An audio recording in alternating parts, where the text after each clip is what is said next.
নমস্কার প্রিয় দর্শক বন্ধুরা, হরে কৃষ্ণ ইউটিউব চ্যানেলে আপনাদের আবারও একবার জানাই সুস্বাগতম।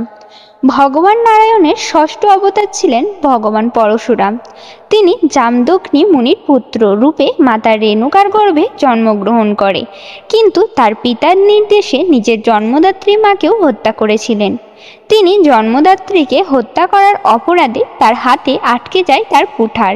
কিন্তু এই পাপের জন্যই কি পূজা করা হয় না ভগবান পরশুরামকে? চলুন জেনে নিই পুরো ঘটনাটি।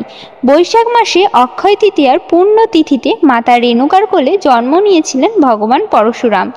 তবে জন্মানোর পর তার নাম ছিল রাম। তিনি ছিলেন পঞ্চম সন্তান। পরশুরামের দাদা ছিলেন বেদ ও বিদ্যায় পারদর্শী, কিন্তু তিনি ছিলেন উল্টো। ব্রাহ্মণ হওয়া সত্ত্বেও যুদ্ধ এবং ধনুর্বিদ্যা শিখতে তার বেশি আগ্রহ ছিল। পিতা জামদগ্নি উনিও জানতেন তার কনিষ্ঠ পুত্র ক্ষত্রিয়দের সম্পূর্ণ দৈব উদ্দেশ্য সিদ্ধ করতে তার জন্ম, তাই তিনি তাকে প্রশ্রয় দিতেন। একদিন পরশুরামের পিতা জামদগ্নি মুনি তার সময় তার সন্ধানই করার জন্য তার স্ত্রী রেণুকাকে নদী থেকে পবিত্র জল নিয়ে আসতে আদেশ দেন। রেণুকা জল নিয়ে আসার জন্য নদীতে গিয়েছিলেন। তিনি ভাবলেন একবারে নদীতে স্নান করে শুদ্ধ বস্ত্রে যজ্ঞের জন্য পবিত্র জল নিয়ে আসবেন, তাই তিনি স্নান করার জন্য নদীতে নামলেন। নদীতে সেই সময় চিত্ররতন নামে গন্ধর্বদের এক রাজা তার 1000 স্ত্রীদের নিয়ে জলকেলি করছিলেন। তার স্নান করতে করতে নদীর জলে খেলা করছিলেন। নদীর জলে তাদের পরনের বসন ভিজে যায়, শরীরের সমস্ত অঙ্গ প্রত্যঙ্গ দেখা যাচ্ছিল। তাছাড়া গন্ধর্বরাজ চিত্ররত ছিল খুবই সুন্দর পুরুষ। নদীর জলে তার সদ্য স্নাত রূপ দেখে রেণুকা মোহিত হয়ে গেলেন। স্নান করতে করতে তিনি ভাবছিলেন, ইস, যদি আমি ওনার স্ত্রী হতাম তবে আমি ওনার সাথে এভাবে জলে নেমে খেলা করতে পারতাম। এইসব কথা ভাবতে ভাবতে কখন সন্ধ্যা উত্তীর্ণ হয়ে গেল তিনি টেরও পেলেন না। আশ্রমে বসে অপেক্ষা করতে করতে মুনি ভীষণ ক্রুদ্ধ হয়ে গেলেন। তার সেদিনের সন্ধানী করা আর হলো না। রেগে গিয়ে তিনি ধ্যানে বসলেন। তিনি ধ্যানে বসে দেখতে পেলেন তার স্ত্রী এভাবে একজন অন্য পুরুষকে কামনা করছে। তিনি আরও কুপিত হয়ে গেলেন। তার স্ত্রী যখন সম্মোহিত ফিরল তখন সন্ধ্যা হয়ে গেছে। তিনি তাড়াতাড়ি কলসে জল ভরে আশ্রমে নিয়ে আসেন। আশ্রমে প্রবেশ করতেই মুনি ক্রোধে অগ্নিশর্মা হয়ে কটু কথা শোনাতে লাগলেন। তিনি বললেন, আরে পাপিয়সী, তোর জন্য আজ আমার সন্ধানী করা হলো না। তোকে আমি নদীতে জল আনতে পাঠালাম, আর তুই কিনা লুকিয়ে লুকিয়ে ব্যভিচার করার পরিকল্পনা করছিস।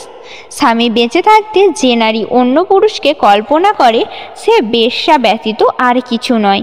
তোর মতো চরিত্রহীন নারীর বেঁচে থাকারই কোনো অধিকার নেই। আমার ইচ্ছা করছে এখনই তোর মুন্ডু ধর থেকে আলাদা করে ফেলি। মণি যখন রেণুকাকে এই সব কিছু কটু কথা শোনাচ্ছিলেন তখন তিনি চুপ করে সব শুনছিলেন। তিনি নিজেও জানতেন তার অপরাধ হয়েছে। অধর্মের বশবর্তী হয়ে তিনি পরপুরুষকে কামনা করেছে। এই সব অসভ্য কথা তার প্রাপ্য। তাই তিনি মনে মনে মুনির কাছে প্রায়শ্চিত্ত প্রার্থনা করছিলেন। মুনির রাগ কিছুতেই শান্ত হচ্ছিল না। একসময় তিনি তার জ্যেষ্ঠ পুত্রকে আদেশ করলেন, যা, তোর মায়ের মাথা কেটে আমার কাছে নিয়ে আয়।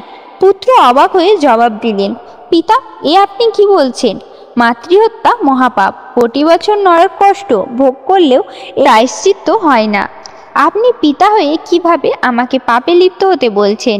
মুনি আরও ক্রোধিত হয়ে বললেন, তুই কি না আমাকে ধর্মের জ্ঞান দিচ্ছিস? মূর্খ বালক, তুই তোর পিতার আদেশে উপেক্ষা করছিস না। তোর মতো কাপুরুষ পুত্রের জন্ম দেয়ায় আমার ভুল হয়েছে।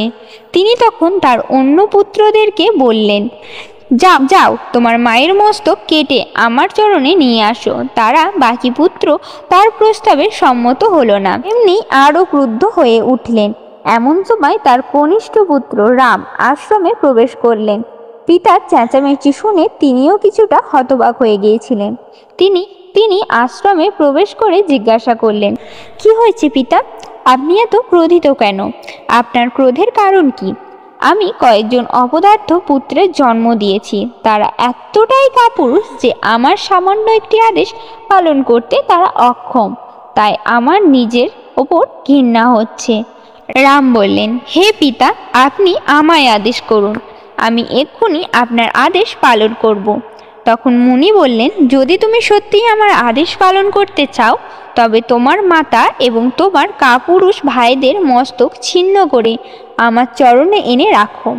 রাম তৎক্ষণাৎ বিন্দুমাত্র কিছু চিন্তা না করে তার হাতের কুঠার নিয়ে এসে তার মায়ের মাথা এবং ভাইদের মস্তক ছিন্ন করে তার পিতার চরণে এনে রাখলেন।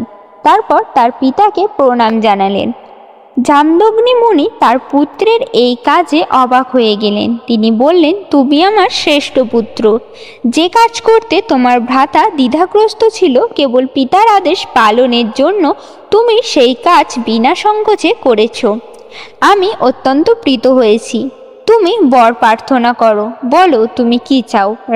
রাম তখন কাতর কণ্ঠে পিতাকে বললেন, পিতা, আপনি যদি আমার উপর প্রসন্ন থাকেন তবে মাতার মাথা এবং ভ্রাতাদের জীবন দান করুন। প্রিয় পুত্রের কথা শুনে উনি স্মিত হাসলেন। তারপর তিনি মহামৃত্যুঞ্জয় মন্ত্র পাঠ করে তার স্ত্রী এবং পুত্রদের গায়ে জল ছিটিয়ে দিলেন। তৎক্ষণাৎ তাদের দেহ আগের মতো হয়ে গেল। তারা প্রাণ ফিরে পেয়ে উঠে দাঁড়ালেন। তাদের পূর্বের কোনো ঘটনাই মনে ছিল না। তারা যেন সর্বত্রম ঘুম থেকে উঠল। মুনি তখন হেসে সবাইকে তার পুত্রর পিতৃভক্তি কথা সবাইকে বললেন। তার মা সব শুনে অত্যন্ত লজ্জিত হলেন। তারপর তার পুত্র রামকে ডেকে বললেন, তুমি পিতৃ আজ্ঞা পালন করে তোমার কর্তব্য পালন করেছ। এখন তোমার কুঠার রেখে আমার কাছে এসো, আমি তোমার ভোজন প্রস্তুত করেছি। রাম তখন তার হাতের কুঠার নামিয়ে রাখতে গেল, কিন্তু সে অবাক হয়ে দেখল কুঠার তার হাতে আঠার মতো লেগে আছে। সে কোনো মতে তার হাত থেকে কুঠারটি সরাতে পারল না। সে অবাক হয়ে তার পিতা মাতার দিকে তাকিয়ে রইল। তার পিতা সব বুঝতে পারলেন। তিনি বললেন, পুত্র, তুমি পিতৃ আজ্ঞা পালন করে তোমার কর্তব্য পালন করেছো ঠিকই, কিন্তু জন্মদাত্রী মাকে হত্যা করে মহাপাপের ভাগী হয়েছ, তাই তোমার হাতে কুঠার আটকে রয়েছে। রাম তখন মুনিকে জিজ্ঞাসা করলেন, পিতা, এর থেকে মুক্তির উপায় কি? মুনি বললেন, একমাত্র কোনো পবিত্র তীর্থ জলই তোমাকে এই বিপদ থেকে পরিত্রাণ করতে পারে। তুমি আজই তীর্থ ভ্রমণে বেরিয়ে পড়ো। ভারতবর্ষ যত তীর্থ আছে তার পবিত্র জলে স্নান করো। কোনো না কোনো তীর্থের জল নিশ্চয়ই তোমাকে এই পাপ থেকে মুক্ত করবে। রাম তখন হাতের কুঠার নিয়ে তীর্থে তীর্থে ভ্রমণ করে বেড়াতে লাগলেন। হাতে কুঠার থাকার জন্য তার নাম হয়ে গেল পরশুরাম। এইভাবে সমগ্র ভারতে ঘুরতে ঘুরতে তিনি হিমালয়ের পাদদেশে ব্রহ্মকুণ্ড নামক সরোবরে তিনি স্নান করতে তার হাত থেকে কুঠারটি খসে পড়ে। তিনি তখন সরোবরকে প্রণাম করে তার পরিচয় জিজ্ঞাসা করেন। সরোবর বলেন, আমি প্রজাপতি ব্রহ্মার পুত্র, আমার নাম ব্রহ্মপুত্র। পরশুরাম বললেন, তোমার মতো পবিত্র হ্রদের জল পৃথিবীর মানুষের অত্যন্ত প্রয়োজন। তুমি এখানে লুকিয়ে আছো কেন? তুমি আমার সাথে চলো। ব্রহ্মপুত্র বললেন, এই দুর্গম পথ ভেদ করে যাওয়ার আমার পক্ষে সম্ভব নয়। তুমি যদি আমার জন্য পথ প্রস্তুত করে দিতে পারো, আমি তোমার সাথে গমন করতে রাজি আছি। পরশুরাম স্বীকৃত হলেন। তিনি তার হাতের কুঠারটি লাঙলের মতো করে পর্বত শিরে ব্রহ্মপুত্রের জন্য পথ প্রস্তুত করে দিতে লাগলেন। ব্রহ্মপুত্র সেই পথ অনুসরণ করে তার পিছনে পিছনে আসতে লাগলো। এইভাবে চলতে চলতে বাংলাদেশের কাছে একটি জায়গায় এসে ব্রহ্মপুত্র বললেন, হে বীর পরশুরাম, পর্বতের মধ্যে দুর্গম পথ শেষ হয়েছে, সমভূমি আরম্ভ হয়েছে। এরপর আমি একাই সমুদ্রের দিকে অগ্রসর হতে পারবো।